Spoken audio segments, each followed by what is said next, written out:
Mas também, tá? Essas ameaças também são motivadas pela questão dele ser um LGBT, um gay.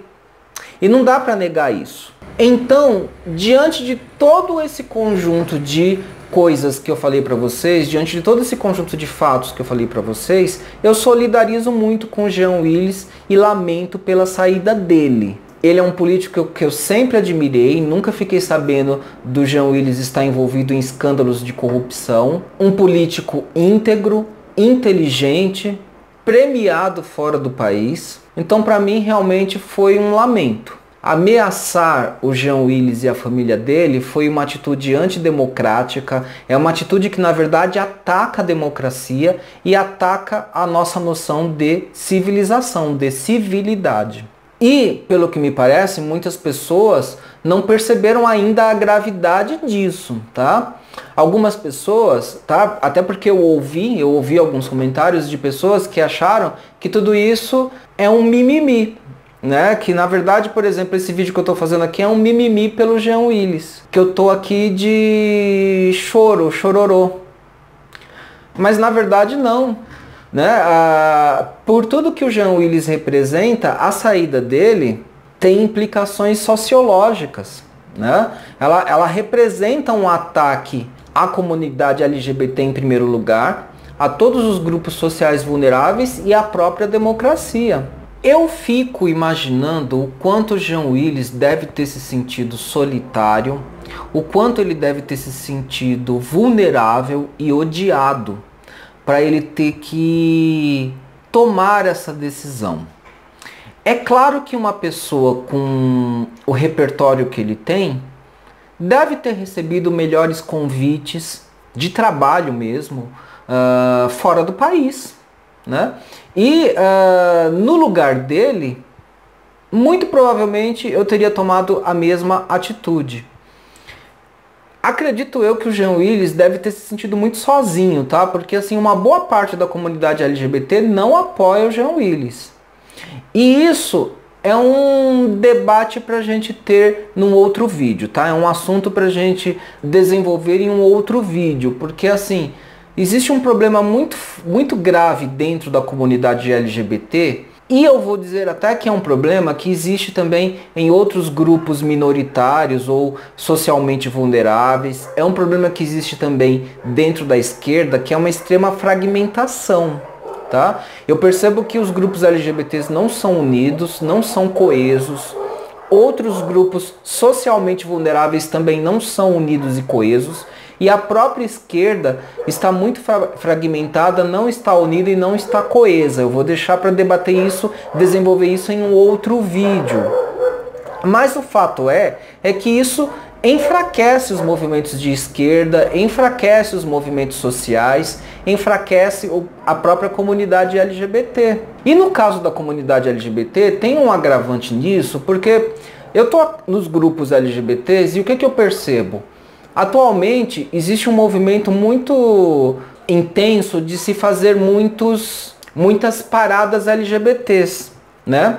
E as paradas LGBTs são interessantes porque é um movimento em que os grupos LGBTs se manifestam, protestam, né? Fazem ouvir o seu lugar de fala e ganham visibilidade.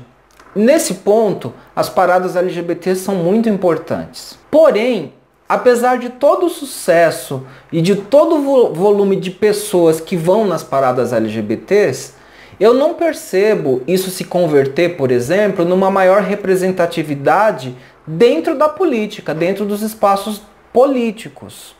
Então, por exemplo, existe em Brasília uma bancada ruralista, uma bancada armamentista, uma bancada evangélica, mas não tem uma bancada LGBT, por exemplo. Não tem.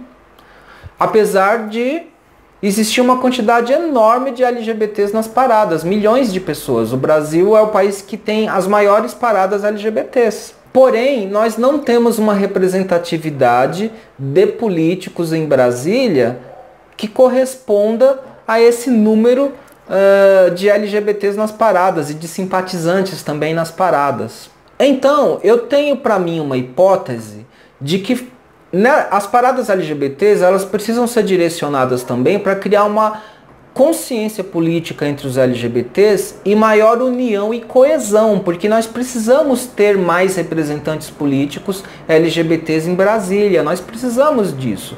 E nesse sentido, a saída do Jean Willis é uma perda. Mesmo que o Jean Willis seja substituído por um outro LGBT, que no caso é o David Miranda, que eu admiro e gosto muito, né?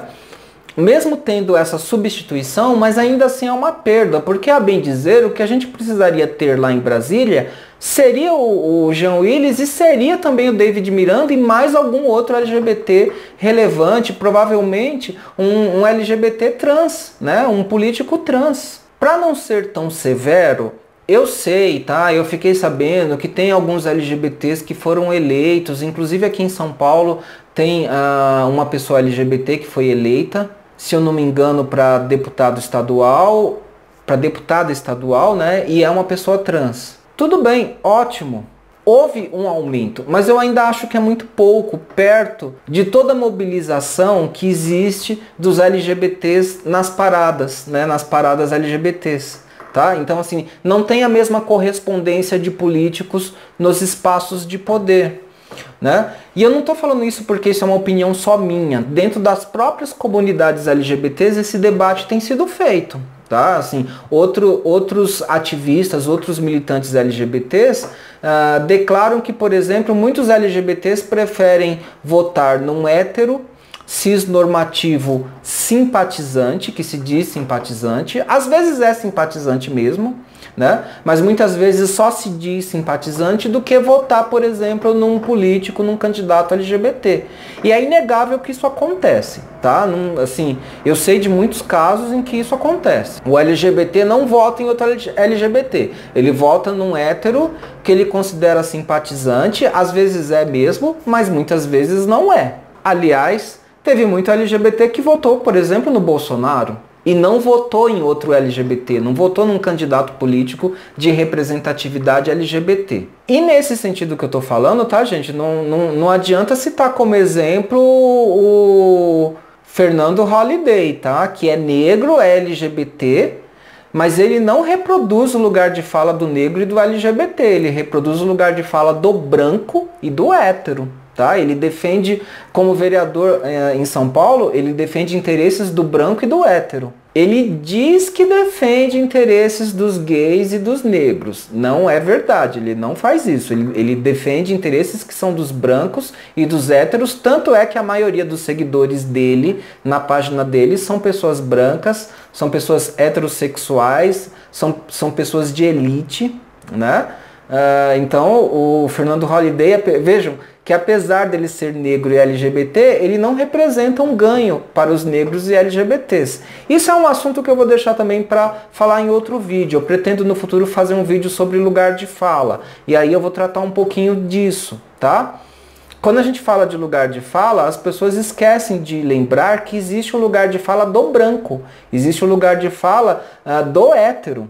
Eu como LGBT, é do meu interesse reproduzir o lugar de fala do LGBT, o que significa defender os interesses dos LGBTs ou de outros grupos que são socialmente vulneráveis. Porém, existem LGBTs que defendem, tá, interesses dos héteros ou de outros grupos elitizados. Então, na verdade, esses LGBTs, eles estão atuando, eles estão se expressando a partir do lugar de fala do hétero, tá? Do heteronormativo, do branco, do elitizado. Mas eu vou deixar isso para debater em um outro vídeo, tá? E vou até inclusive trazer referências bibliográficas para vocês verem que eu tô falando algo baseado em estudo, não é? Eu não tô aqui me baseando em senso comum não, tá, gente? Eu tô me baseando em estudo, existe estudo sobre isso que eu tô falando. Por fim, para terminar esse vídeo, né, faltou falar o que eu observei na pesquisa que eu fiz sobre o Jean Willis nas redes sociais antes de vir gravar esse vídeo.